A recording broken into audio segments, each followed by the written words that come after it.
En diciembre de 2000, el presidente anunció que la Argentina había obtenido un blindaje financiero que le permitiría afrontar la crisis.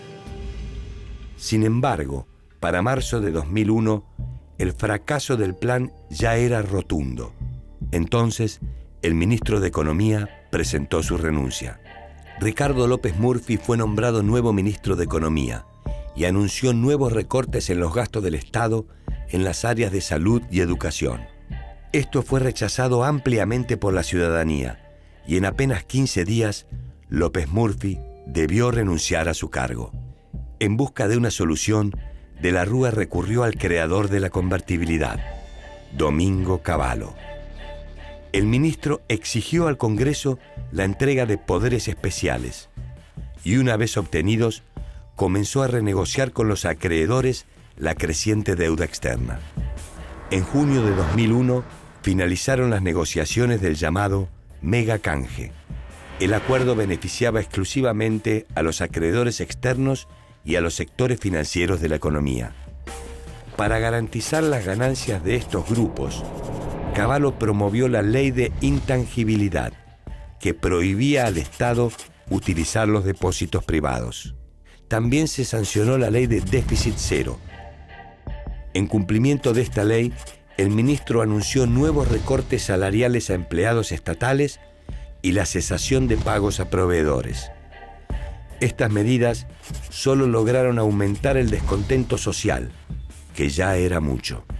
Este malestar se tradujo en las urnas, en el llamado voto bronca, cuando en las elecciones legislativas del 14 de octubre de 2001, el voto blanco o nulo alcanzó la cifra histórica del 21%. Estos resultados evidenciaban la fragilidad del presidente de la Rúa y de la Alianza y el generalizado descrédito que caía sobre toda la clase política.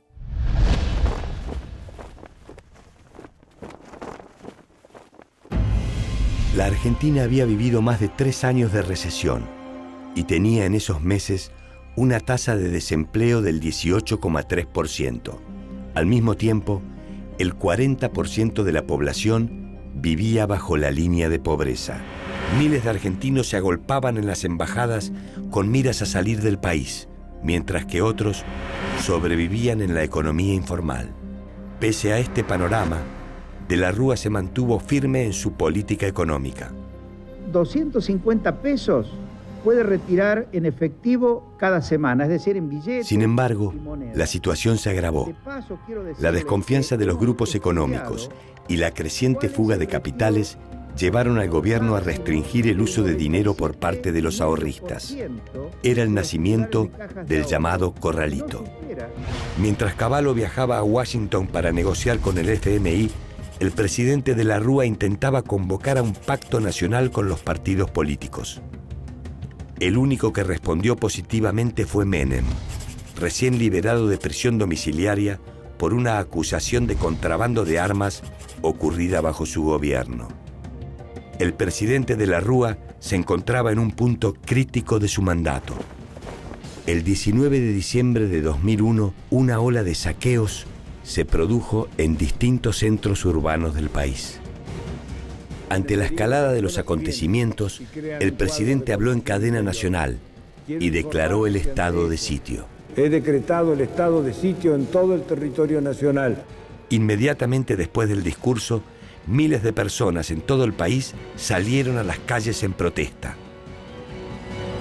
La noche del 19 de diciembre, calles y plazas se llenaron de caceroleros que se organizaban detrás de una sola consigna, contundente: que se vayan todos.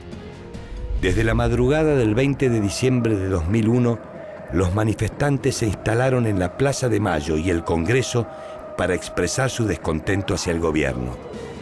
Con el transcurso de las horas, el clima se fue tensando cada vez más.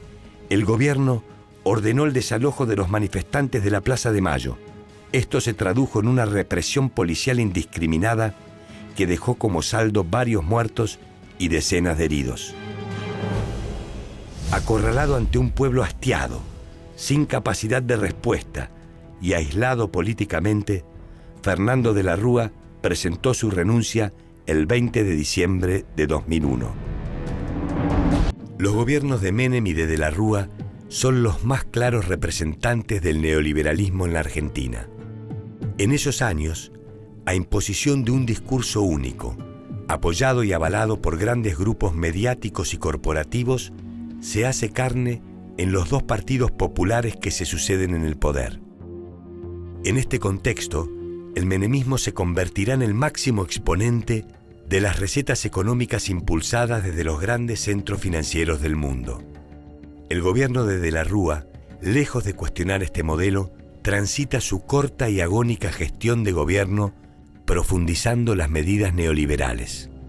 La crisis del neoliberalismo es la crisis del país.